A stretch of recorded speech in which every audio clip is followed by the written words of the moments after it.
Welcome back to the second class of this course.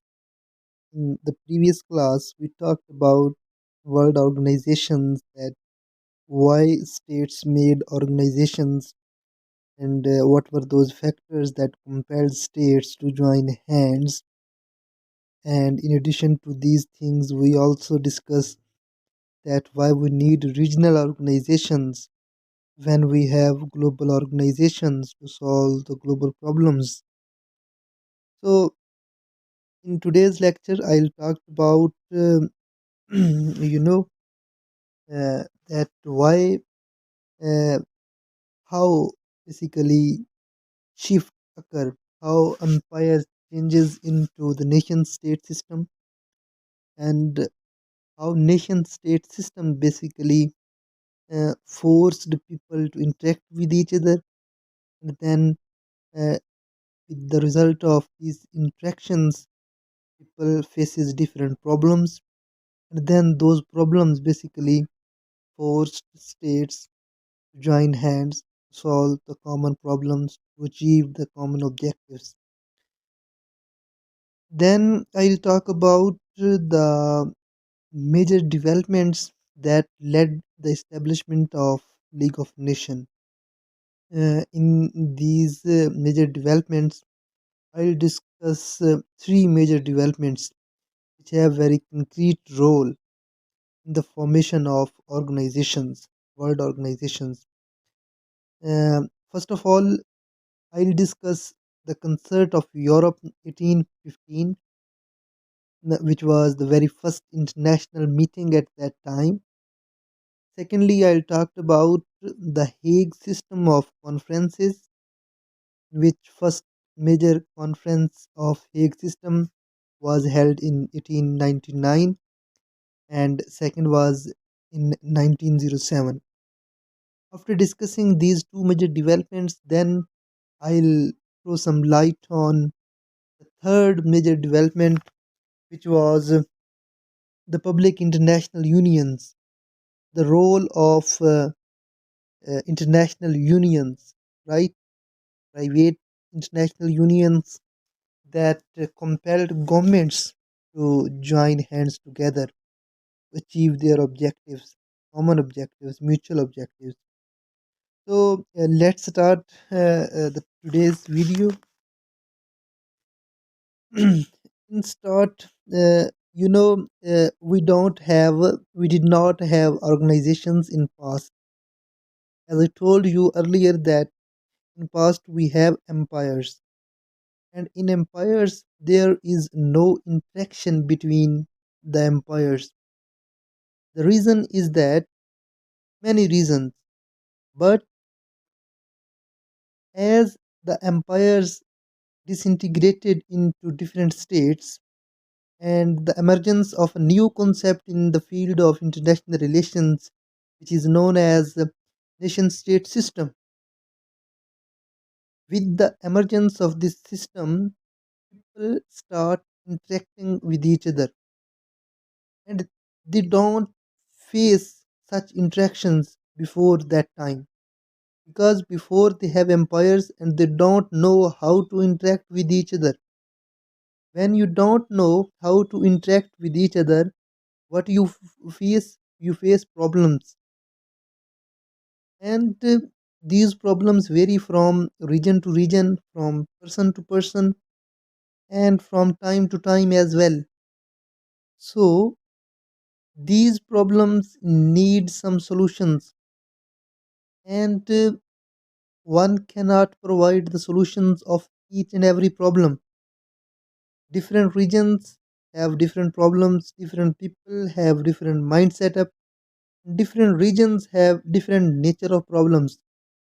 So to fulfillment of these problems, to deal with these problems, people sit together, join hands together to settlement, to settle these disputes, to settle these problems, and ultimately, uh, in this process, they started joining hands and they build some rules to sit together, and this is what we know today as the world organizations.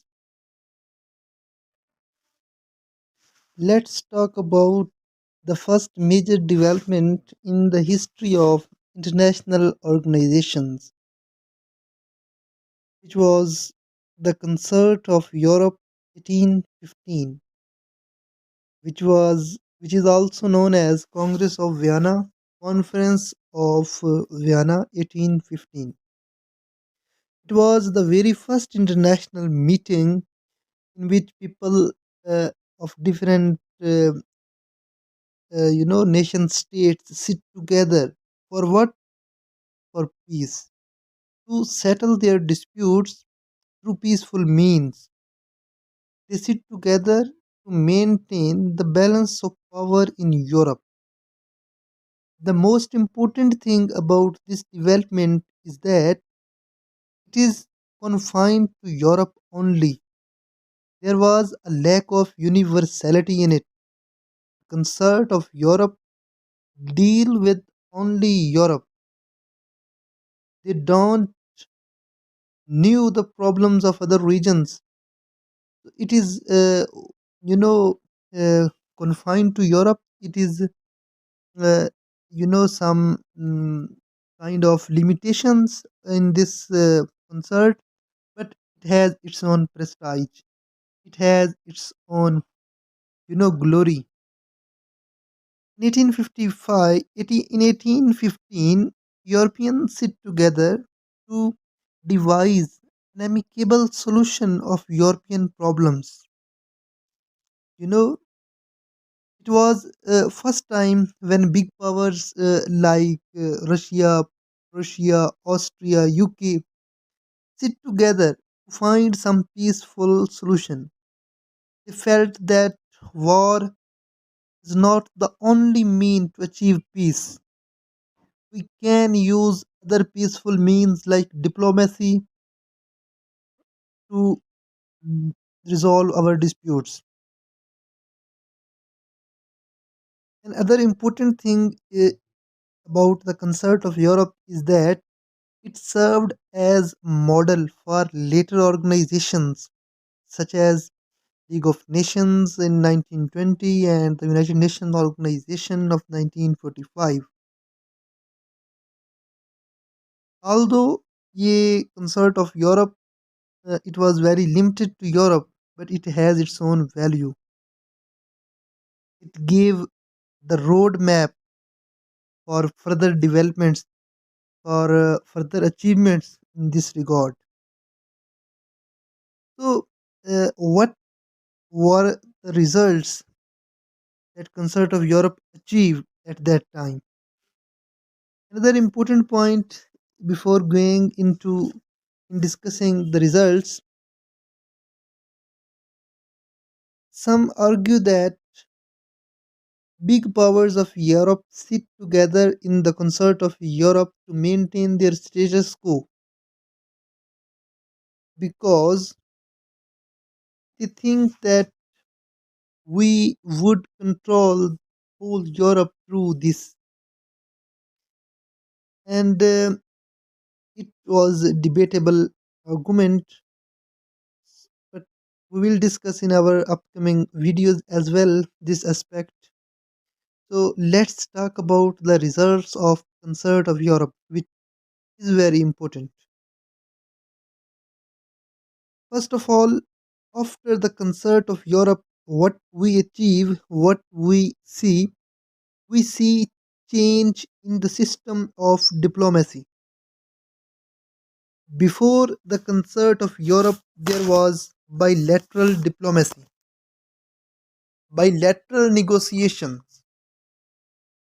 and in bilateral negotiations, weaker state can never be challenged the powerful state.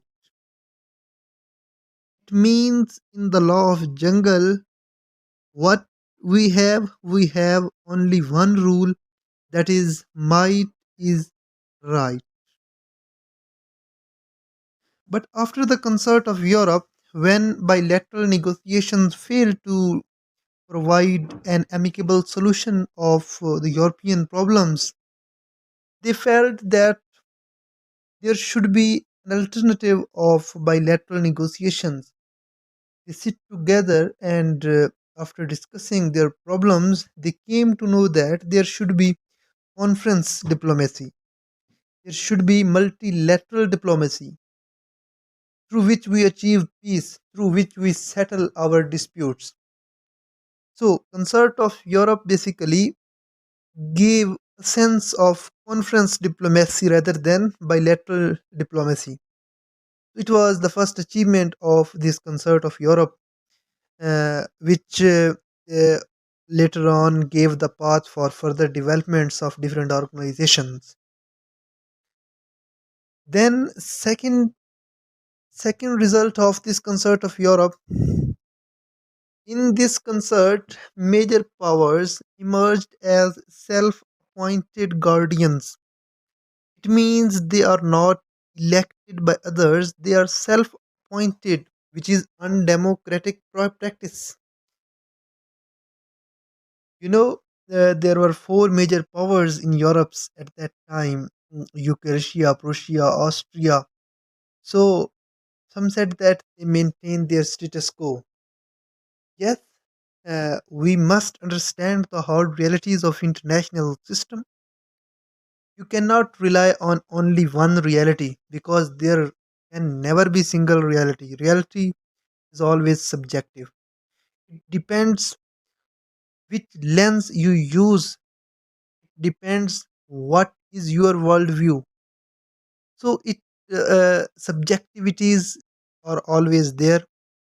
So then if we talk about the third major result, which is the question of war and peace.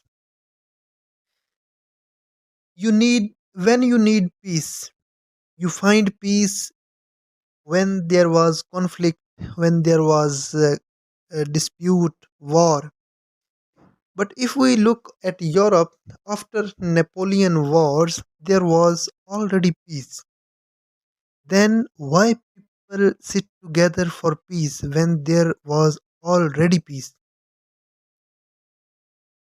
So from this it becomes clear that big powers, big uh, powers wanted to maintain their status quo. Therefore, they sit together to create their hegemony over all the weaker states.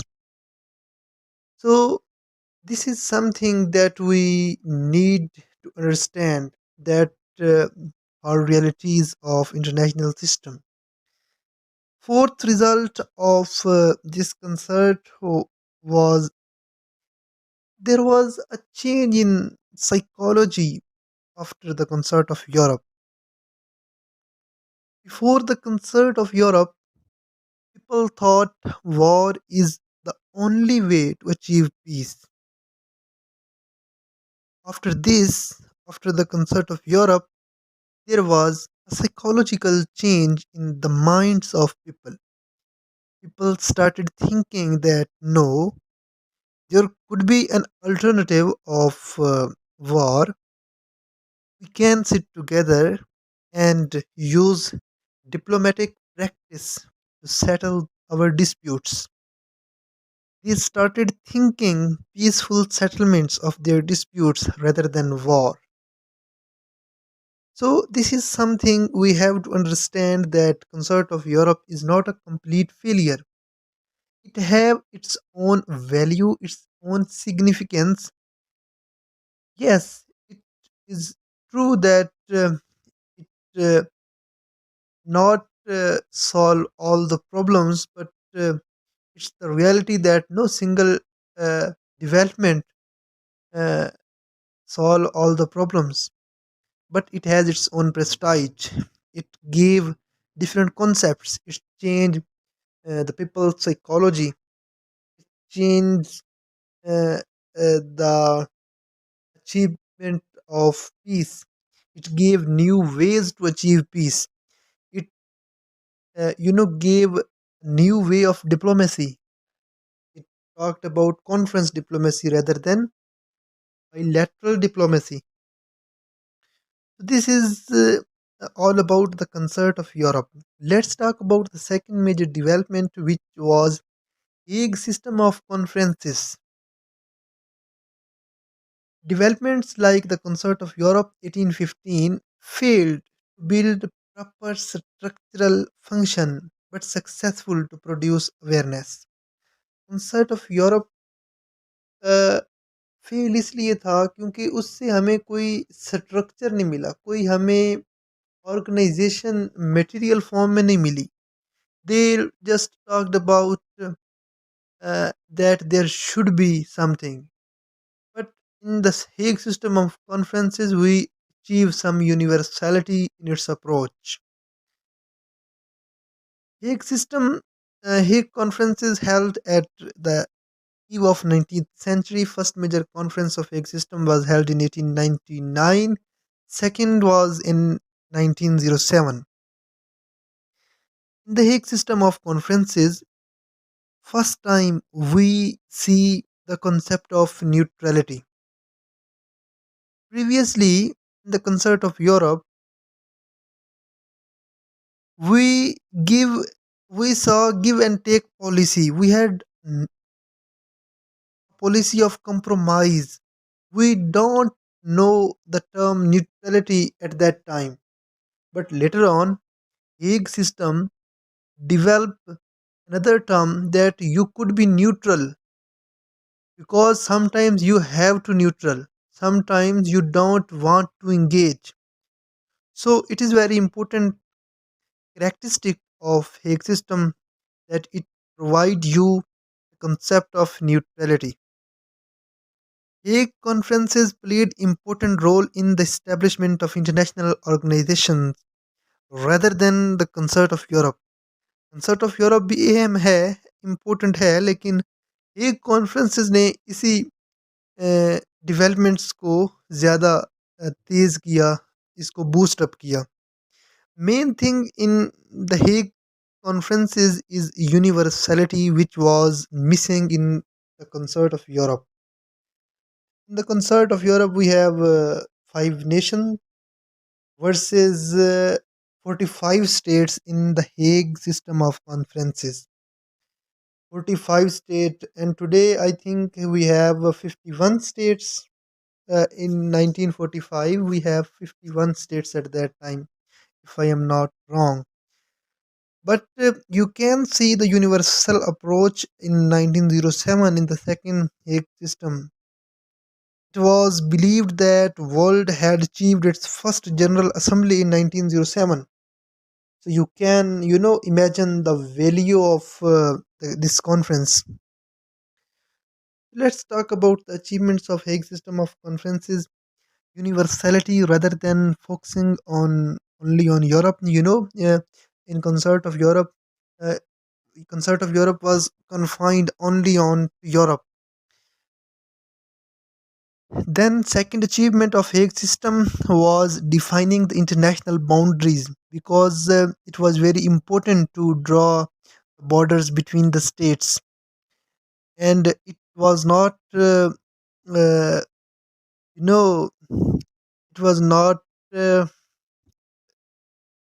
important to just draw the boundaries without defining the rules. Therefore, Hague system provides some system, some rules and principles that must be followed while dividing the boundaries between the states.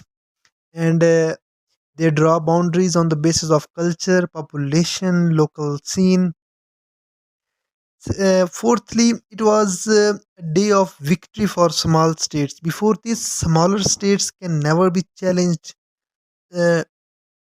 can never challenged their powerful states. But in Hague conferences, both smaller and greater states have one vote. It gave sense of equality. Principle of equality was accepted in legal terms, but it does not apply on influence. Influence of powerful state could never be equal to the influence of weaker state.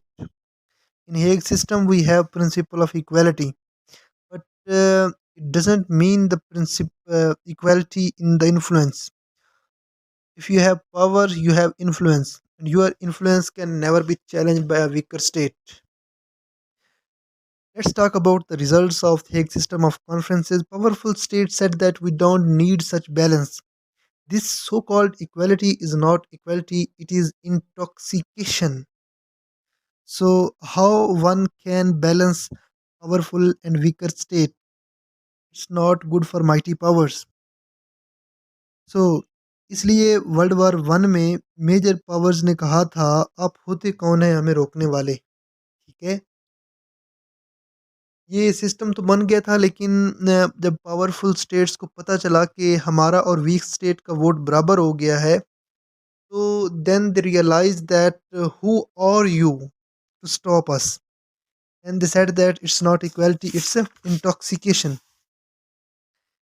Second most important thing about Hague system of conferences is the creation of neutral agencies. Hague conferences provides equal representation which led the creation of neutral agencies. It was the first time in the history of mankind when people form institution to resolve their problems. Very important point here that it was the very first time in the history of mankind when people form institution. For what? To solve their problems. First time when people realize that war is not the only mean to solve problems, we can negotiate with each other through neutral agencies. Neutral agencies have unbiased. They should be unbiased. They have no priorities. They are bound to law. They have to apply law, whatever the circumstances is. So, first major conference of Hague system was held in 1899. In this conference, following things were settled down. First of all, permanent court of arbitration. Permanent court of arbitration provides list of permanent arbitrators. Judge is already chosen. You choose your arbitrators from the list of permanent arbitrators. When two or three states, when two or more states have their problems, they can, if they want to, you know, put their case in International Court of Justice, they can choose their arbitrators from the permanent list of permanent arbitrators. They are very, bound to law, unbiased, uh, and very, intellectual arbitrators. Second achievement of this conference was commission of inquiry. First, you have to choose your arbitrators, then they make commission of inquiry, which analyze the overall dispute and all the possibilities of dispute. For example, in Ricodic, we have commission of inquiry, and secondly, we have many fact-finding missions. They all basically for what? For the settlement of disputes through peaceful means. This is basically the achievement of Hague system of conferences. So then if we saw international law, then law of sea, diplomatic immunities, and conference diplomacy became the cause of codification and development of international law. Disputes should be resolved through peaceful means.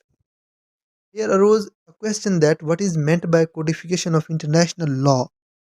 Write down all previous laws, customs, conventions, basically is codification. To arrange, to write down the laws. No concrete step was taken in the concert of Europe for the codification of international law. It was confined only to Europe, right? So, if we compare the concert of Europe with Hague conferences, we have no law in the concert of Europe 1815, because when there is law, then everything is bound to law. And in the concert of Europe, powerful state did not want law because it would be destructive for their status quo in Europe. So we did not see the legal aspect in the concert of Europe, because when there was law, as I told you earlier, then powerful states have to bound to law. And how they choose such laws which could be destructive for their hegemony. Secondly, in the Hague system of conferences, we saw legal approach. Their approach was rational and realistic, defined in clear cut terms that arbitration should be based on legal basis rather than compromise morality. So we see realistic approach based on law in the Hague system of conferences. This is all about the Hague system of conferences. Let's have some brief introduction of public international unions, which are also known as public international administrative agencies. So it was a new phenomena emerged in 20th century. So you know what we need? We always need proper mechanism for any system. We need a proper system for what? For the achievement of any objective, any goal. First time in Europe, traders from Europe came together and certain make certain rules for the conduct of trade under their respective governments. Public international unions basically started this pressure. They started putting pressure on governments that there must be some rules for trades. आज अगर पूरी दुनिया की तिजारत जो हो रही है, लॉज को ख़त्म कर दिया जाए, निज़ाम को ख़त्म कर दिया जाए, तो आपको लग पता जाए कि ये निज़ाम कितना ज़रूरी है। तो ये उस वक्त को ज़हन में रख के सोचें कि जब ये निज़ाम नहीं था, तो उस वक्त जो प्रॉब्लम्स थी, उनको ये निज़ाम कैसे ख़त्म कर रहा है।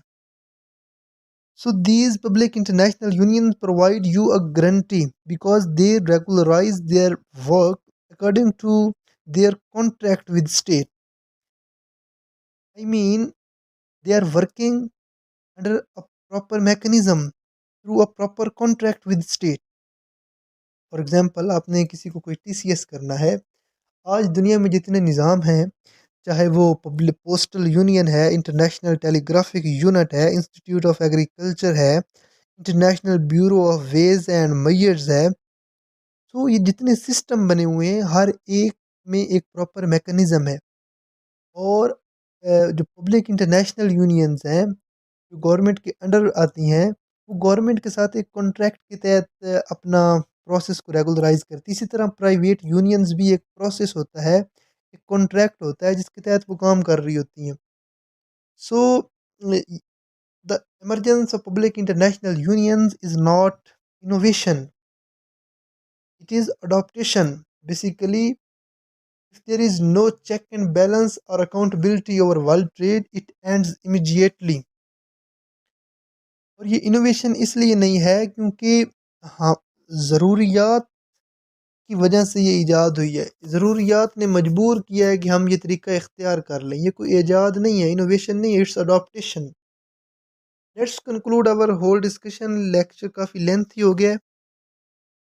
सो in a nutshell, all three developments played constructive role in the emergence of 20th century organizations. I repeat this sentence again that all three developments, the concert of Europe, the Hague system of conferences, public international unions, played constructive role in the emergence of 20th century organizations. We have League of Nations.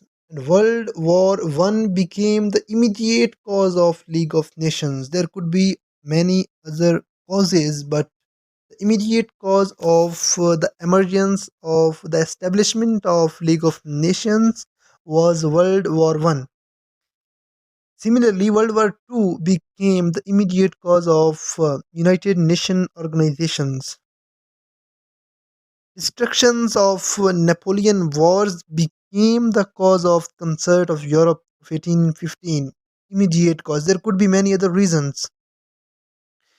So, in a nutshell, to cut a long story short, the problems there are problems that compelled states to join hands, and nature of problems vary from person to person, from region to region, from time to time. It's problems that compelled states to join hands. deal with their problems and provide amicable solution of world's problems. Now world have many organizations.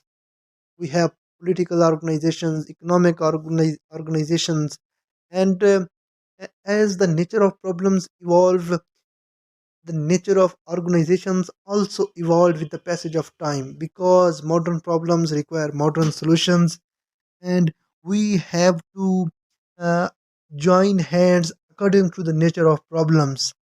So this is all about the developments of international organizations, why states made organizations, what were those factors that compelled state organizations, and what are the major developments that led the establishment of 20th century organizations.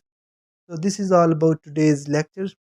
Read it from different sources, and it's very important for CSS aspirants, and particularly CSS and PMS aspirants. Uh, in addition to this, all competitive exams, and especially those students who are interested in international history, who are studying international relations, because international organizations are very significant in international relations. So this is all about today's video. Thank you very much, and good luck to you.